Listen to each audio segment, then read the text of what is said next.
کو کالج نه راولي د پی ټی آی به یو قسم د شمس مخامخ دي نه به ورسره څوک اعلان کوي زمونږ د کلي نه به څوک راولي هغه خلک به راولي کوم چې د کلي سره کلي نه کوي او نه ودرېږي یو سل ځله دې بیا راولي و یو سل ځله دې ورسره ودرېږي خو د کلي دې خلکو له خو پکار دي چې پته ولګي چې څوک نر دی او څوک ښځه وړاندې خو دوی د خپلې پارټۍ والا سره هم چېرته کې دا صلاح یا مشاورت نه دی کړی چېرې موږ له د دې کالج دپاره دلته کې ځای پکار دی خو د هغې باوجود دوی لاړل دوی هلته کې معاهده وکړله په رنټ یې والا بلډینګ ونیوه تقریبا په 3 लाख روپۍ میاشت باندې په سوبان خوړ کې نو د سوبان خوړ خلکو ته آلریډي فایده شته دی د شب قدر ډیګري کالج نه د یکغون ډیګري کالج نه په ګړنګي روډ ورسره هلته کې د جنکو کالج هم شته دی ضرورت مونږ ته دی مسله زمونږ ده په یو ځای کې هم داسې نه کېږي د ګورنمنټ رولز دا دي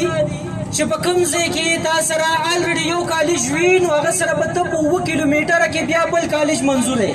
بل کالج به ته په 7 کیلومیټره کې جوړې خوږو کتونکو دا مهال چې هر کله په تاله سټاپ کې احتجاجي مظاهره د مټې نه د کالج په منتقلی باندې شروع ده په دغه موقع باندې موږ سره د عوامي نیشنل پارټۍ د مټې رهنما افسرګل سالار صاحب بولر د هغوی نه په دغې حواله باندې تاثرات لرو سر کوم احتجاجي مظاهره روانه ده کوم مظاهره کوونکي دي هغوی څه مطالبات څه غوښتنې موږ کړلې اعوذ بالله من الشیطان الرجیم بسم الله الرحمن الرحیم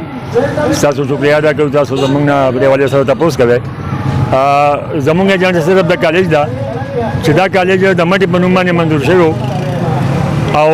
دا په ملي بګت باندې لاړو د مټې نوم په سوبان خوړ کې لګي لہذا موږ دې لپاره راوځو چې د دې موږ پر مذمت کوو دا یوازې د مټې حق نه دی دې سره دې باندې دي چې په دې کې ملک آباد دی په صدر ګاډی ده په دې کې دا دریاب کورونه دي په دې کې دا شهید بانډه ده دا دې ټول حق دی بیا زما بچی چې دې نه سوبان خوړ ته ځي او دغه 500 روپۍ لګي نو دلته به انشاءالله په 500 روپۍ باندې راشي अब هغه صرف جیب خرچه سره راوړي یا به ځان سره کوره ګرمه روټۍ راوړي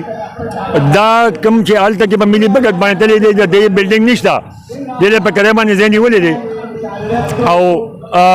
3 लाख روپۍ زما خیال دی د دې انکم راځي نو هغه 3 लाख کې لږ روپۍ هم بی ایس ایف ته ځي لږ روپۍ چې دا چا سره ملي اقبال باندې خبره شوې هغه ځي او لږ روپۍ د بلډینګ کرایه ورکوي داسې د 3 लाख روپۍ خبره ده چې دا دوی د هغې لپاره کړې ده زمونږ آئیني او قانوني دا حق دی چې دا د مټې په نوم باندې منظور شوی او انشاءالله دا به مټې ته راځي او چې را نه شي موږ به د هغې پر احتجاج جاري وي او چې داسې مو نه شي نو سبا به انشاءالله موږ اعلانونه کوو او د شبقدر په چوک کې به احتجاج کوو د هغې نه بعد چې ونه شي نو موږ به د کالج مخې ته کېنو کالج ته باندې یو انشاءالله دننه ځي ملګرو په دغه احتجاجي مظاهرې کې موږ سره د مټ رستم هیل 1 سابقه ناظم او موجوده کونسلر شمس العارفین صاحب ولاړ دي هغوی خو په دغه احتجاجي مظاهره کې په خصوصي طور باندې ګډون کړی دی د هغوی نه په دغه حواله باندې پوښتنه کوو چې دوی کوم احتجاجي مظاهره وکړه په دغه راته هم مختصر خبرې وکړي او بیا دوی د متعلقه چارواکو نه کومې غوښتنې لري عام سره شریکې دي سر اعوذ بالله من الشیطان الرجیم بسم الله الرحمن الرحیم مننه ستاسو د ټیم راکولو دا کم احتجاج چې کم مونږ وکړو انشاءالله دا زمونږ لومړی احتجاج و د دې نه پس چې نور احتجاجونه راځي انشاءالله نور به هم کوو تر هغې پورې به مونږ احتجاجونه کوو چې تر څو پورې زمونږ دا د مټې حق چې کم دی دا ډیګري کالج چې کم دی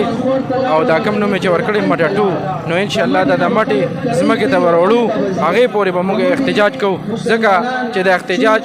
او دا درنې مونږ ته د عمران خان نه په میراث کې پاتې شوي دي دا نو چل مونږ ته هغه خولی دی چې خپل حق به څنګه راوړی نو انشاءالله که هغه په درنه وي که هغه په جلسې په جلوسونو وي که په څومره زور باندې وي انشاءالله به مونږ خپل لګو او د خپل تن بدن د بچو د هر قسم قربانۍ ته مونږ تیار یو خو خپل حق غواړو نور څه زیاتیات چا سره نه لټو خپل حق غواړو که په سوال وي که په زور وي او که په هره طریقې مونږ به د خپلې د مټې د بچو حق غواړو